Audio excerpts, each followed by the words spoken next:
Quelques jours après ce qu'on appelle l'épisode neigeux qui vient d'affecter le sud de la France, j'aimerais vous faire part d'un petit récit de voyage de Paris vers Campagnole, non pour déplorer le manque de préparation des pouvoirs publics, ça tout le monde l'a fait, mais sous un angle dont vous n'avez pas entendu parler pendant les 2 ou 3 jours concernés à la presse et la télé, et pour cause, car il y avait des consignes. Un ami qui n'est pas très éloigné des services d'information du Premier ministre, une taupe de droite donc, me l'a clairement laissé entendre en me disant ce qu'il y a de bien avec la presse aujourd'hui, c'est qu'on n'a même pas besoin de lui téléphoner, c'est comme si elle était branchée directement sur le gouvernement. Donc dans ce billet, il n'est pas question de la neige, enfin si un peu tout de même.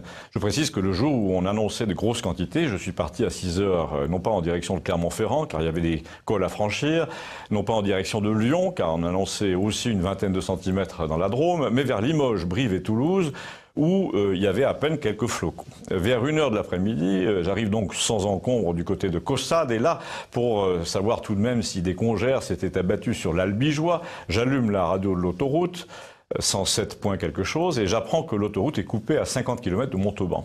Et là, je me dis que j'ai sous-estimé les 3 flocons croisés à Brive, que le blizzard canadien m'attend avant Campagnole, car pour qu'ils aient fermé l'autoroute, il faut qu'il soit tombé des quantités importantes. Ensuite, on dit à la radio toujours que les accès à Toulouse, à Agen, à Auch sont fermés aussi. Ça se corse donc, ça commence toujours comme ça, par une insouciance de départ. J'imagine une situation climatique à la Spielberg, mais immédiatement, le type qui parle au micro mentionne des barrages d'agriculteurs, des opérations escargots, une paralysie de tout le bassin de Toulouse.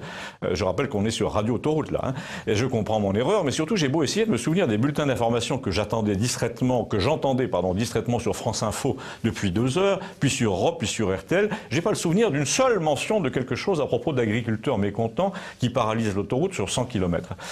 Ensuite, obligation de sortie vers Albi, queue interminable de camions à Gaillac. Vous en profitez pour vous apercevoir que Waze, vous savez, l'application que sur le GPS du téléphone là, qui renseigne sur le trafic grâce aux conducteurs eux-mêmes, eh ben, elle ne renseigne sur rien du tout dans les parages de Saint-Antonin-Nobleval.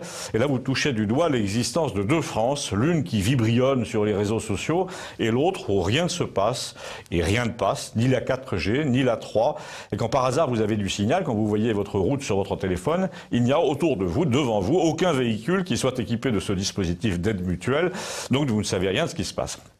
Mais le vrai sujet d'étonnement, c'est que pendant les 3 heures qu'aura duré mon déroutement à travers le monde du silence, là, j'ai eu la ressource d'écouter Europe 1 pour savoir ce qui se passait avec les agriculteurs. Or, visiblement, comme me l'a dit mon ami des services d'information du Premier ministre, ce n'est pas qu'ils avaient reçu la consigne de se taire, ils n'avaient pas reçu le signal de parler.